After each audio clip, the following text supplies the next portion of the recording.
I'm here to bring you the review of the wild card weekend from this past week, and just tell you how it goes and explain what went wrong and everything like that.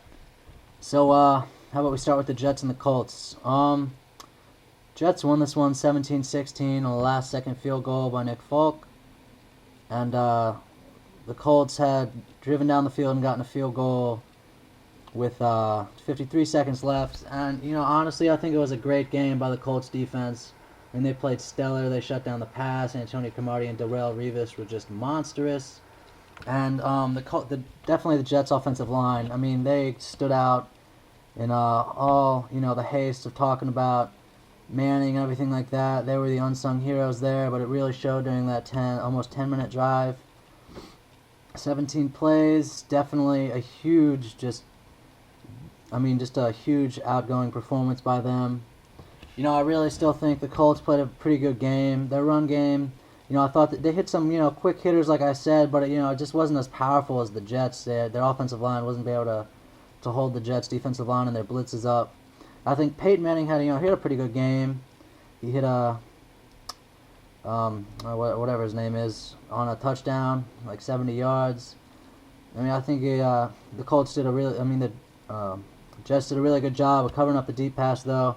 But all in all, I feel like the Colts played a very good game. So did the Jets, and it was just like one of those games like comes down to the last possession, and the Jets pulled it out. Mark Sanchez playing great. So that's for that. And the Jets will go and play the Colts. Excuse me. Next week at Foxborough, and that'll be a hell of a game for sure. And all right, next game, Green Bay Packers at Eagles. Terrible performance by the Eagles defense. I mean, their defenders looked like a bunch of farts in a windstorm, trying to figure out what the Packers were doing. I mean, in the beginning, we knew we were going to run with that rookie running back, and they tore it up. The defensive line didn't get any pressure. The blitzes didn't work. Secondary just couldn't cover. Just terrible performance. But give it up for the Packers' offensive line and their run game. They really stood out. They really beat it. They really beat us Eagles. Kind of disappointing. They held up Michael Vick on the Packers' defensive side of the ball. Held up LaShawn McCoy. Took away the big plays for sure, which was definitely key. It was really nice to watch someone play such a good defensive game, but it was really sad to see, my precious Eagles lose. But definitely, Packers were the team who deserved to win. And, I just think they're a really good overall team. They're very dangerous, but they're going to have a very tough test next week in Atlanta.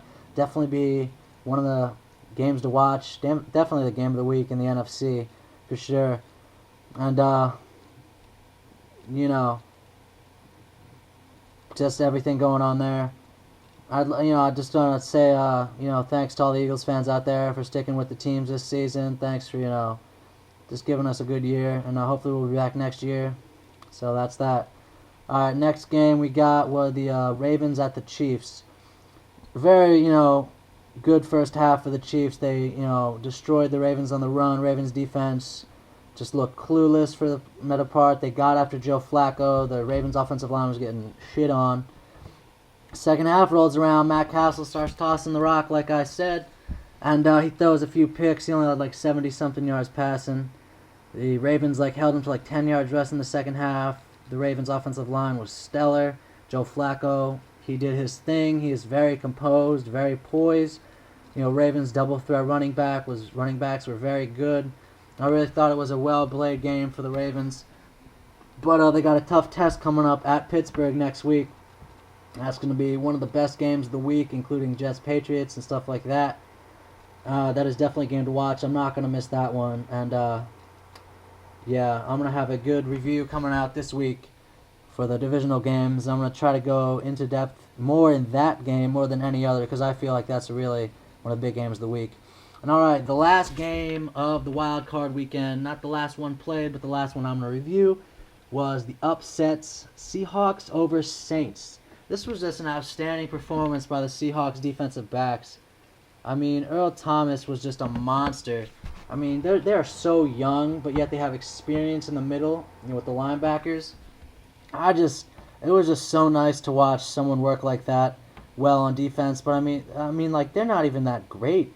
But I mean, it was pure heart out there. I mean, they're playing like a bunch of college boys, all revved up on that Pete Carroll system. I mean, that's really nice to see in the NFL for sure. Matt Hasselbeck destroyed the Saints secondary, made them look like a bunch of high school boys.